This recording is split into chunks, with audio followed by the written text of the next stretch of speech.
एक बार मंथरक नाम के जुलाहे के सब उपकरण जो कपड़ा बुनने के काम आते थे टूट गए।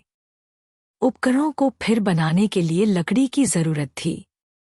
लकड़ी काटने की कुल्हाड़ी लेकर वह समुद्र तट पर स्थित वन की ओर चल दिया। समुद्र के किनारे पहुंचकर उसने एक वृक्ष देखा और सोचा कि इसकी लकड़ी से उसके सब उपकरण बन जाएंगे। यह सोचकर वृक्ष के तने में वह कुल्हाड़ी मारने को ही था कि वृक्ष की शाखा पर बैठे हुए एक देव ने उसे कहा, मैं इस वृक्ष पर आनंद से रहता हूँ और समुद्र की शीतल हवा का आनंद लेता हूँ। तुम्हें इस वृक्ष को काटना उचित नहीं। दूसरे के सुख को छीनने वाला कभी सुखी नहीं होता। जुलाहे ने कहा, मैं भी लाचार हूँ। लकड़ी के बिना मेरे उपकरण नहीं बनेंगे, कपड़ा नहीं बुना जाएगा, जिससे मेरे कुटुंबी भूखे मर जाएंगे। इसलिए अच्छा यही है कि तुम किसी और वृक्ष का आश्रय लो। मैं इस वृक्ष की शाखाएं काटने को विवश हूँ। देव ने कहा, मंथरक, मैं तुम्हारे उत्तर से प्रसन्न हूँ।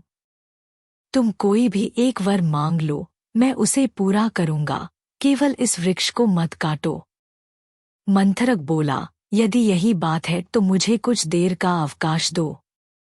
मैं अभी घर जाकर अपनी पत्नी से और मित्र से सलाह करके तुमसे वर मांगूंगा। देव ने कहा, मैं तुम्हारी प्रतीक्षा करूंगा। गांव में पहुंचने के बाद मंथरक की भेंट अपने एक मित्र नाई से हो गई। उसने उससे पूछा, मित्र, एक देव मुझे वरदान दे रहा है, मैं तुझसे पूछने आया हूँ कि कौन सा वरदान मांगा जाए। नाई ने कहा, यदि ऐसा ही है तो राज्य मांग ले। मैं तेरा मंत्री बन जाऊंगा, हम सुख से रहेंगे। तब मंथरक ने अपनी पत्नी से सलाह लेने के बाद वरदान का निश्चय करने की बात नाई से कही। नाई ने स्त्रियों के साथ ऐसी मंत्रणा करना नीतिविरुद्ध बतलाया। उसने सम्मति दी कि स्त्रियां प्रायः स्वार्थपरायणा होती हैं। अपने सुख साधन के अतिरिक्त उन्हें कुछ भी सूझ नहीं सकता। अपने पुत्र को भी जब वह प्यार करती है तो भविष्य में उसके द्वारा सुख की कामनाओं से ही करती है। मंथरक ने फिर भी पत्नी से सलाह किए बिना कुछ भी न करने का विचार प्रकट किया। घर पहुंचकर वह पत्नी से बोला, आज मुझे एक देव मिला है। वह एक वरदान देने को उद्यत है। नाई की सलाह है कि राज्य मांग लिया जाए। तू बता कि कौन सी चीज मांगी जाए। पत्नी ने उत्तर दिया, राज्य शासन का काम बहुत कष्टप्रद है। संधि विग्रह आदि से ही राजा को अवकाश नहीं मिलता। राजमुकुट प्रायः कांटों का ताज होता है। ऐसे राज्य से क्या अभिप्राय जो सुख न दे। मंथरक ने कहा, प्रिय, तुम्हारी बात सच है। राजा राम को और राजा नल को भी राज्य प्राप्ति के बाद कोई सुख नहीं मिला था।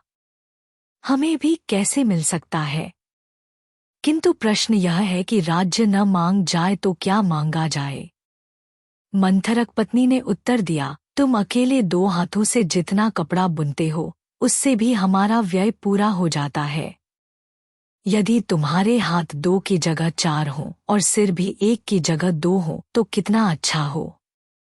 तब हमारे पास आज की अपेक्षा दुगना कपड़ा हो जाएगा। इससे समाज में हमारा मान बढ़ेगा। मंथरक को पत्नी की बात जच गई। समुद्र तट पर जाकर वह देव से बोला, यदि आप वर देना ही चाहते हैं तो यह वर दो कि मैं 4 हाथ और 2 सिर वाला हो जाऊं। मंथरक के कहने के साथ ही उसका मनोरथ पूरा हो गया। उसके 2 सिर और 4 हाथ हो गए। किंतु इस बदली हालत में जब वह गांव में आया तो लोगों ने उसे राक्षस समझ लिया और राक्षस राक्षस कहकर सब उस पर टूट पड़े। लोगों ने पत्थरों से इतना मारा कि वह वहीं मर गया। सीख, मित्र की शिक्षा मानो।